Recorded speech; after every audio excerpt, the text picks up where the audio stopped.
Hello everyone, कैसे हो आप सब। आई होप कि आप सब बहुत अच्छे होंगे। तो मैं सोफिया आपका वेलकम करती हूँ पीएलएस मार्शल स्पिरिट के एक और नए एपिसोड में। होप करती हूँ कि आपने पिछला एपिसोड जरूर से देख लिया होगा, और अगर नहीं देखा है तो देख लेना, क्योंकि वो भी बहुत ज्यादा अमेजिंग था। तब स्टार्ट करते हैं मेन वीडियो। तो नेक्स्ट एपिसोड की स्टार्टिंग में हम फैंग, हान यूनिर और मिस ली को देखते हैं, जो की डेजर्ट वियर पर बैठकर हान यूनिर के इलाज के लिए डॉक्टर शू के पास जा रहे थे। जिसके बाद हम देखते हैं कि वो तीनों वहाँ पर पहुँच गए थे, और मिस ली उन्हें बताती है कि डॉक्टर शू का रेसिडेंस इस वैली के अंदर है। फिर वो तीनों उस वैली के अंदर चले जाते हैं। जिसके बाद नेक्स्ट सीन में हम डॉक्टर शू के कॉटेज को देखते हैं, जहाँ पर की ब्लैक टाइगर गैंग के 2 मेंबर्स खड़े थे, जो कि डॉक्टर शू से अपने एल्डर ब्रदर का इलाज करवा रहे थे। लेकिन उसके इलाज के दौरान उसकी बहुत जोर जोर से चीखें निकल रही थी। ये देख उसका यंगर ब्रदर कहता है कि कहीं ये बुढ़ा आदमी हमसे झूठ तो नहीं बोल रहा, कहीं हमारे भाई को मार तो नहीं डालेगा। जिस पर उसका दूसरा भाई उसे मारते हुए कहता है कि आखिर तुम क्या बकवास कर रहे हो, डॉक्टर शू डेफिनेटली उसका अच्छे से इलाज करेंगे, हुआ तो तुम ज्यादा मत बोला करो। फिर वही हम देखते हैं कि वहाँ पर फैंग, हान यूनिर और मिस ली भी आ गए थे। उनके बड़े भाई की चीखों को सुनकर दूर खड़ी हान यूनिर कहती है, लगता है कि डॉक्टर शू हॉट टेम्पर के इंसान है। जिस पर फैंग कहता है कि इससे कोई फर्क नहीं पड़ता, उसको तुम्हें क्योर करने दो। जिसके बाद तभी हुआ तो की नजर हान यूनिर पर पड़ती है, और उनके सामने आकर उनसे कहता है कि लगता है कि तुम तीनों भी मेडिकल ट्रीटमेंट लेने आए हो, तो बता तुम्हें क्या बीमारी हुई है। मैंने भी कुछ मेडिकल स्किल सीख रखी है, कैसा रहेगा कि मैं तुम्हारा इलाज करूँ।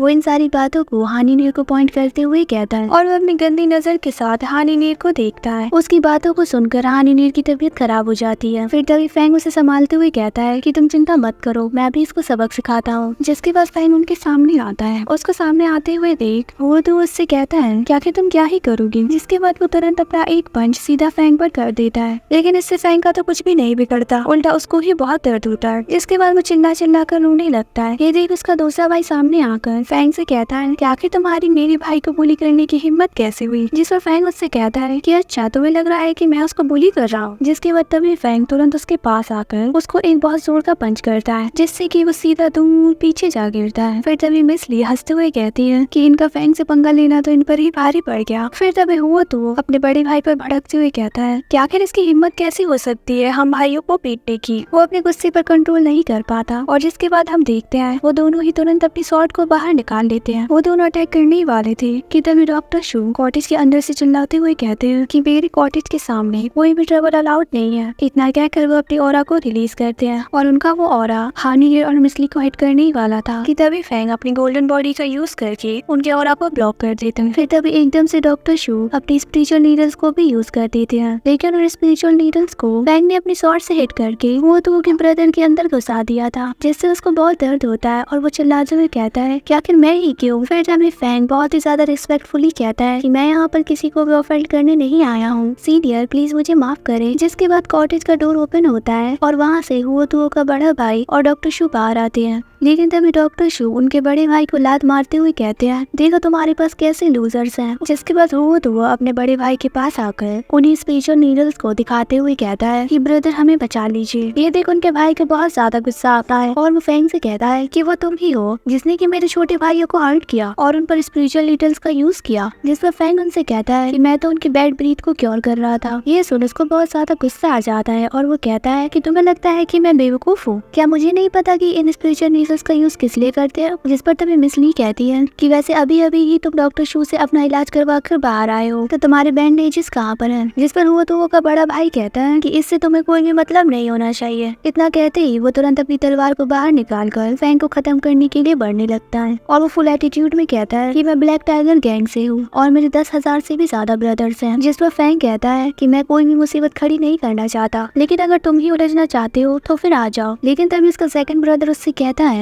कि एल्डर ब्रदर ये लड़का बहुत ज्यादा पावरफुल है, ये आपसे हायर लेवल पर है। जिसके बाद फैंग उसे अपनी थोड़ी बहुत पावर का नमूना दिखाता है, और ये देख उनका एल्डर ब्रदर सीधा जमीन पर बैठकर कहता है कि मैं हे मो यान आपको मेरे एल्डर ब्रदर की तरह मानूंगा। फैंग की पावर्स को देखकर उसकी सारी हेकड़ी निकल जाती है। ये देख डॉक्टर शू कहते हैं कि काश अगर इंसान के दिमाग का भी इलाज हो सकता। जिसके बाद हे मो यान आगे कहता है मुझे माफ कर दो, अब मुझे कुछ और नहीं कहना। जिसके बाद फैंग उससे कहता है कि ठीक है इन सब चीजों को भूल जाओ, और अब तुम सब लोग सही रास्ते पर आ जाना, ऐसी बुरी चीजें करना बंद कर दो। ये सुन हे मो यान कहता है कि वाह क्या बात कही है, अब से आपकी हर बात को मानना तो मेरा फर्ज है। वो ऐसे ही ड्रामे करते जाता है। उसकी हरकतों को देख देख कर डॉक्टर शू कहते हैं कि ये अभी भी क्योर नहीं हुआ। जिसके बाद वो हान यूनिर को अंदर लाने को कहते हैं। फिर नेक्स्ट सीन सीन में हम उन सभी को कॉटेज के अंदर देखते हैं, जहाँ पर हानी नीर को चेक करने के बाद डॉक्टर शू कहते हैं कि अगर मैं गलत नहीं हूँ तो इसने पहले भी रेगुलरली लाइफ लूजिंग मेथड को यूज किया होगा और जिस वजह से अब इसके पास जिंदा रहने के लिए सिर्फ 1 महीना है। ये सुन फैंग के पैरों तले जमीन ही खिसक जाती है और वो बड़ी हैरानी से उससे पूछता है कि क्या इसे बचाने का कोई रास्ता नहीं है, जिस पर डॉक्टर शू कहते हैं कि ऐसी इंजरीज बहुत ज्यादा सीरियस है जिसमें कि मैं कुछ भी नहीं कर सकता। फिर फैंग हानी नीर के करीब जाता है। फिर तभी एकदम से डॉक्टर शू कहने लगते हैं कि वैसे एक रास्ता है, जिस पर फैंग तुरंत कहता है कि क्या, आप मुझे बताइए, मैं सब कुछ करूंगा। जिसके बाद डॉक्टर शू से बताते हैं कि मैंने बहुत साल पहले एक फॉर्मेशन को सीखा था जिसमें कि हम एक पर्सन का लाइफ स्पैन दूसरे पर्सन में ट्रांसफर कर सकते हैं,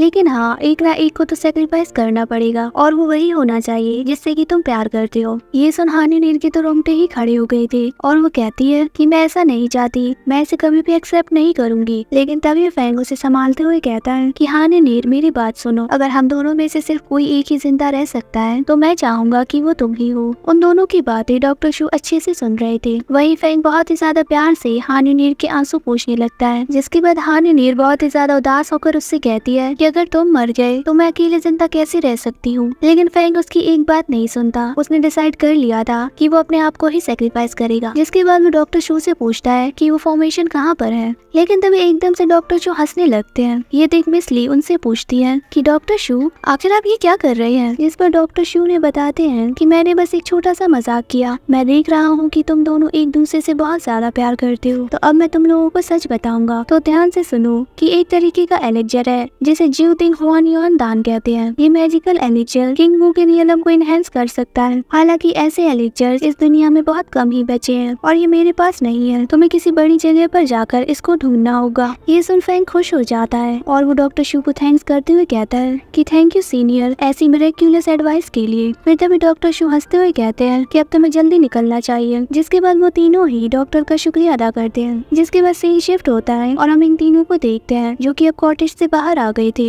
वही अब मिस ली फैंग से कहती है कि अब मेरा गुड बाय कहने का टाइम आ गया है, अब से तुम्हें तुम्हारे ऊपर ही रिलाई करना होगा। जिस पर फैंग मिस ली का शुक्रिया अदा करता है और कहता है कि आपका बहुत बहुत शुक्रिया इस पूरे सफर के दौरान मेरा इतना ख्याल रखने के लिए। हम आपसे दोबारा जरूर मिलेंगे। हानी नीर उनको थैंक्स बोलती है। जिसके बाद मिस ली वहाँ से चली जाती है। फिर हम देखते हैं कि फैंग ने वहाँ पर अपने स्पिरिचुअल बीस्ट को समन कर लिया था और फिर वो हानी नीर से कहता है कि चलो चलते हैं, मैं तुम्हें बचाने के लिए डेफिनेटली उस एलिक्जर को ढूंढ लूंगा। जिस पर हानी नीर उससे कहती है कि हाँ मुझे तुम पर पूरा विश्वास है फैंग। जिसके बाद वो दोनों वहाँ से निकल जाते हैं और फिर इसी सीन के साथ ही वाला एपिसोड यहीं पर एंड हो जाता है। तो नेक्स्ट एपिसोड के ट्रेलर में हमें दिखाया जाता है कि फैंग को ये पता चलता है कि 12 इसके इनर कोड सिलेक्शन शुरू होने वाले हैं और वो वापस अकेडमी में आ जाता है, जिससे कि उसे उस एलिक्जर के बारे में भी कुछ पता चल सके। फिर हमें 12 इस अकेडमी के एल्डर्स को दिखाया जाता है जो कि सारे सेमीफाइनलिस्ट का वेलकम करते हैं। उस सिलेक्शन में बहुत ही ज्यादा पावरफुल मार्शल किंग्स आए हुए थे। हमें नेक्स्ट एपिसोड में बहुत ही कमाल के बैटल्स दिखाए जाएंगे जिसमें कि एक से बढ़कर एक पावरफुल डिसाइपल्स अपने स्पिरिचुअल बीस्ट से एक दूसरे से फाइट करेंगे और ये देखना इंटरेस्टिंग होगा कि हमारा फैंग इन सारे डिसाइपल से कैसे निपटता है। हाँ तो वैसे यही था नेक्स्ट एपिसोड का एक छोटा सा ट्रेलर। होप करती हूँ कि आपको आज का एपिसोड अच्छा लगा होगा। अगर हाँ तो वीडियो को लाइक और अगर चैनल पर नए हैं तो सब्सक्राइब जरूर से कर लेना। अब मैं सोफिया मिलती हूँ आपसे एक और नई वीडियो में।